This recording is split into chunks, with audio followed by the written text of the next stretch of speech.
At least 30 bodies have been recovered after a migrant ship capsized in Maltese waters in the Mediterranean. Over 200 people were rescued by Italian and Maltese naval vessels. The migrant ship was spotted in trouble yesterday by a Maltese military aircraft 70 miles south of the Italian island of Lampedusa. It was the second incident that day. Coast Guards rescued around 500 people travelling in boats off the coast of Sicily. We're coming less than a fortnight after more than 300 people died in a similar tragedy. The Maltese Prime Minister has warned the seas are becoming a cemetery for would-be migrants, and he's demanded the EU take action. Porrick O'Brien reports. The port of Lampedusa and the tragic two-way traffic of the desperate scramble to Europe. One boat arrives and winches a body onto the dock, one of at least 30 recovered after a boat capsized yesterday. At around the same time, another boat gets ready to leave, carrying away some of the hundreds of people who died in the same way, but this from last week's tragedy. Yesterday, a vessel carrying more than 200 migrants got into trouble just before sunset. The boat was carrying Syrians and Palestinians. In the confusion of the rescue attempt, hard to make out detail. Toddlers lifted onto deck. On board the rescue vessel, a father holds his child tight. On land, another carries his son down the gangway, then tries to hold it together on the bus to the reception centre.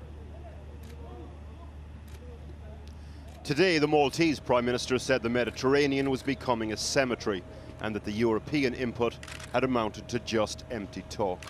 It is good that this is being brought up at the European Council meeting, and very good that there will be a discussion. But with only discussion, we will get nowhere. Talking is not enough. He went on to say his country was dealing with a continent-wide problem alone. We put that to the European Commission. Why do you think Malta feels abandoned by Europe? Well, it's clear that in the aftermath of such a tragedy,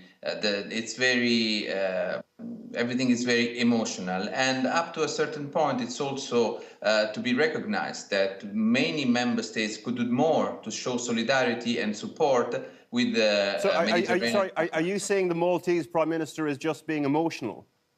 No, I'm saying that there is a lack of solidarity between member states, and this is absolutely a point of view that we share. But at the same time, we have to be clear on the fact that support and solidarity is shown on the basis of what is requested by member states.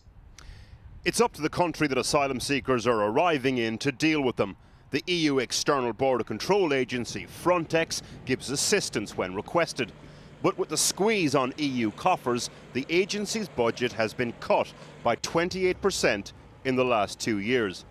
These tragedies have now forced this issue onto the agenda at the next European Council meeting of leaders at the end of the month in Brussels.